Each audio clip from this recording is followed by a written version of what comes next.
Guys हम जाइते छे अभी मासी बाड़ी। ये रहा पोटला, एक दीदार एक आमार।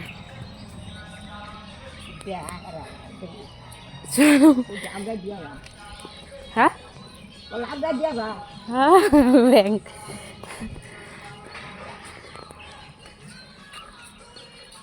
एंड ये रहा मैं। कैसी लग रही हूँ हमें बताइए ज़रा।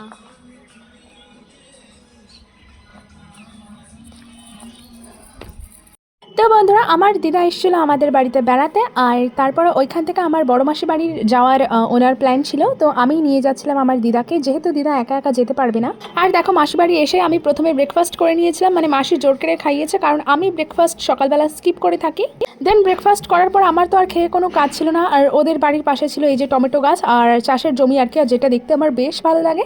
তো ওখানটা আমি কিছুক্ষণ দাঁড়িয়েছিলাম আর ভিডিও করছিলাম। উচ্ছে গেথা হ্যাঁ, দ্যাট ইজ মাই মাসি বাড়ি। এই যে নতুন বাড়ি তৈরি করা হচ্ছে, আর আপাতত এই যে টিনের বাড়িতে আর কি থাকে ওরা।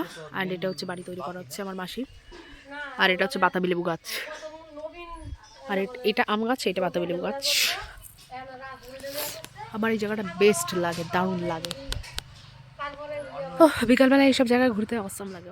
আর দেখো, কিছুক্ষণ বসে খেয়ে দিয়ে আমি কাজ পাচ্ছিলাম না, তো ওখানটা একটা গাঁদা ফুলের গাছ ছিল, আর ওই গাঁদা ফুল থেকে আমি ওই গাঁদা ফুলটাকে আমি গাছ থেকে নিয়ে আমি কানে গুঁজেছিলাম, কারণ আর কি নেই কাজ তো খই ভাজ, এরকম একটা অবস্থা আমার।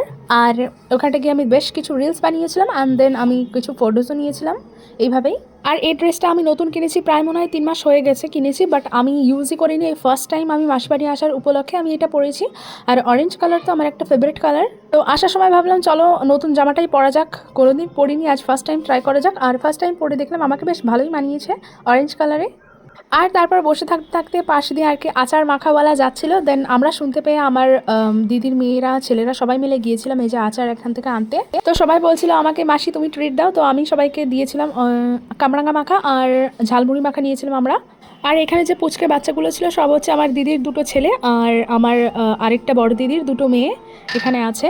আর উনি কামরাঙ্গাটা যা দিয়েছিলেন মানে এত ভীষণ টক ছিল, মানে বলার মতো না। তো আর ঝালমুড়িটাও অ্যাভারেজ টাইপের ছিল।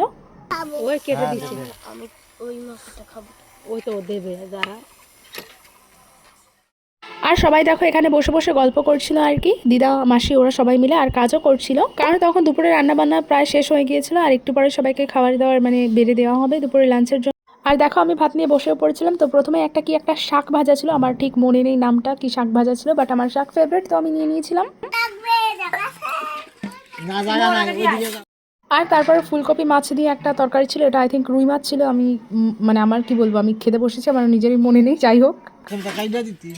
আমারে আলু দাও আর পেটি দাও, ইয়ে ফুলকপি দিবা না, ফুলকপি খাই।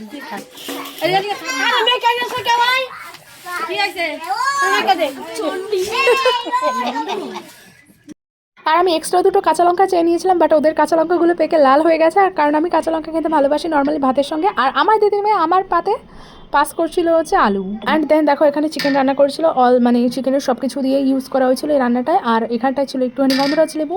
তো খেয়ে দিয়ে আমি 1 ঘন্টা রেস্ট নিয়ে আমি বের হয়ে গিয়েছিলাম মাসি বাড়ির উদ্দেশ্যে, কারণ আমার মাসি বাড়ি থাকার কোনোই প্ল্যান ছিল না। আর আমি আসার পথে এখানটায় চিকেন পকোড়া আর চিকেন সাটে কিনে নিয়ে এসেছিলাম, যেহেতু ইভিনিংয়ে আমার কিছু খেতে ইচ্ছা হচ্ছিল, তো তার জন্য।